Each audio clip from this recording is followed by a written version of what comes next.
గత 2 ఏళ్లుగా మయోసైటిస్ అనే అరుదైన వ్యాధితో బాధపడుతున్న సమంత సినిమాలకు కాస్త గ్యాప్ ఇచ్చింది. అంత ఇబ్బందిలోనూ శాకుంతలం, ఖుషి చిత్రాలు పూర్తి చేసి నటిగా మెప్పించింది. అలాగే బాలీవుడ్ సిరీస్ సిటాడెల్ పూర్తి చేసింది.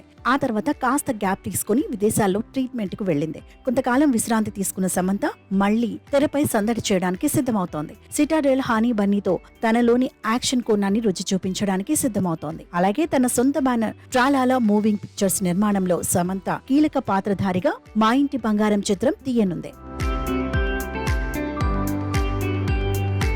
తాజాగా సమంతకు సంబంధించి మరో వార్త నెట్టింట హల్చల్ చేస్తోంది. ఇప్పుడు ఆమె మరో కొత్త వెబ్ సిరీస్ కు గ్రీన్ సిగ్నల్ ఇచ్చినట్లు తెలుస్తోంది. ఇందులో ఆమెతో కలిసి బాలీవుడ్ కథానాయకుడు ఆదిత్య రాయ్ కపూర్ నటిస్తున్నట్లు సమాచారం. ది ఫ్యామిలీ మ్యాన్, సిటాడెల్ సిరీస్ల కోసం రాజన్ డీకేలతో పనిచేసిన సమంత మరోసారి తన రాబోయే ప్రాజెక్టు కోసం వారితో కలిసి పనిచేయనుంది. పూర్తి యాక్షన్ నేపథ్యంలో సాగే ఈ సిరీస్ లో వచ్చే సీక్వెన్స్ కోసం ఇప్పటికే ఆదిత్య, సమంత కసరత్తులు కూడా మొదలుపెట్టారు. దీనికి రక్తబీజ్ అనే టైటిల్ అనుకున్నట్లు సమాచారం. ఆగస్టులో చిత్రీకరణ ప్రారంభించనున్నారని సన్నిహిత వర్గాల నుంచి సమాచారం.